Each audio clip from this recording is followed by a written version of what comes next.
Isang mapagpalang araw po sa ating lahat. Ako si Godfrey Quizon and this is my devotion for today, November 10. Ang topic po natin for today is ano ang biblical na kahulugan ng worship service. Ayun, part po natin ng ating worship service. So, New Testament understanding, another Greek word for worship is di ko po mabasa, so which means to show respect to or literally prostrate. It is never used as a ritual or scheduled event like we do in the modern times, while when Jesus applies the term as worshiping God in spirit and in truth, he simply means that worshiping God must be done directly and it is no longer limited in space and time.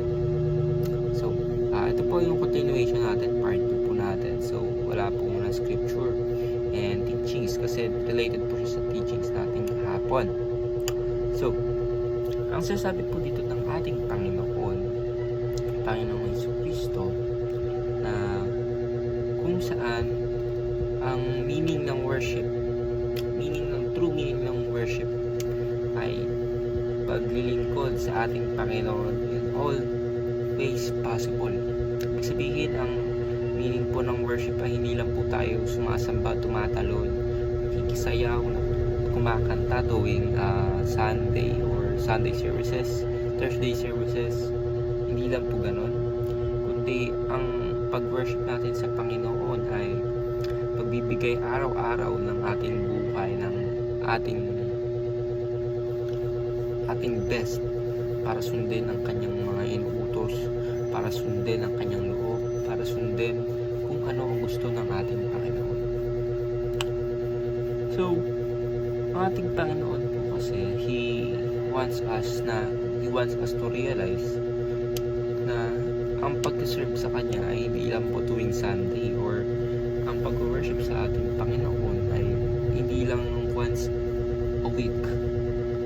Kasi kung di ka nag-worship araw-araw sa ating Panginoon every Sunday, you're not worshiping God at all.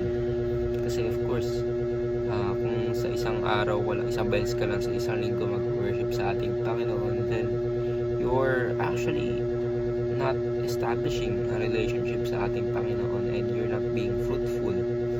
Dahil paano ka ba mag-aani, paano ka ba magbubunga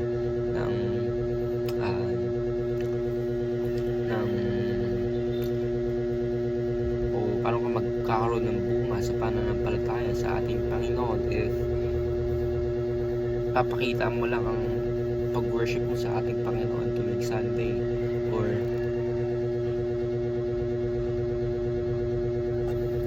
pinapakita mo lang kung gaano mo kamahal ang ating Panginoon tuwing Sunday. Of course, it must be a continuous relationship sa ating Panginoon araw-araw. So it means na ang ating pag-worship sa ating Panginoon ay nakikita dapat sa ating pang-araw-araw na ginagawa, every second, every minute of our lives.